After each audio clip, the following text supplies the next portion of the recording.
Hi, welcome to my YouTube channel. කොහොමද ඔයාලට හොඳින් ඉන්නව නේද? අද මම හදන්න යන්නේ රසම රස රිබන් කේක් එකක්. ඉතින් ඔයාලත් මාත් එක්ක දිගටම රැඳිලා ඉන්න.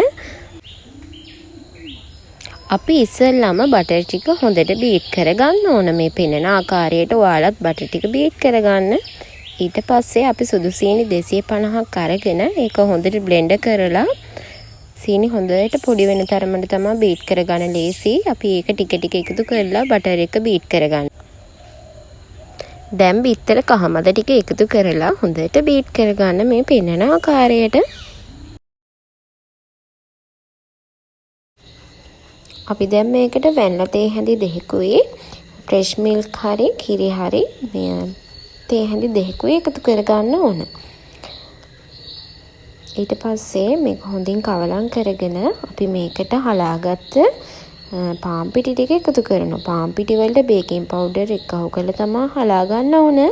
ඔයාලත් එහෙම හලාගෙන මේ හදාගත්තු මිශ්‍රණයට පාන් පිටි එකතු කරගන්න. ඊට පස්සේ අපි බිත්තර සුදු මද ටික වෙනම බීට් කරගන්න ඕන. මේ පෙනෙන ආකාරයට බීට් කරගෙන ඔයාලා මේ මිශ්‍රණයට ඒ බීට් කරගත් බිත්තර සුදු මද ටික එකතු කරලා කවලම් කරගන්න. ඊට පස්සේ අපි භාජන දෙකකට මේක වෙන් කර ගන්නවා. පාට දෙකකින් හදන නිසා මම හදන්නේ රෝස පාටයි කොළ පාටයි. ඉතින් ඔයාලා භාජන දෙකකට වෙන් කරගෙන කලරින් ෆුඩ් කලරින් අරගන්න. කැලලා පාටින් හදා ගන්නව නම් ගොඩක් හොඳයි. ඉතින් රෝස පාටයි කොළ පාටයි වෙන වෙනම හදාගෙන අපි මේකට තැටියට දාගමු. තැටිය සූදානම් කරගන්න ඔයිල් පේපර් දාලා. ඊපස්සේ උඩ ලේයර් එක කොළ පාට වෙන්න නම් යට රෝස පාට දාලා හදාගන්න මේ ආකාරයට.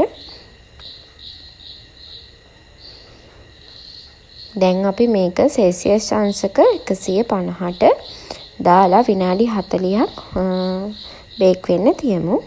මේ තියෙන්නේ මම හදාගත්ත කේක් එක වලට පේනවා ඇති. ඉතින් අපි මේක ඊට පස්සේ අයිසිං කරන විදිහ බලමු.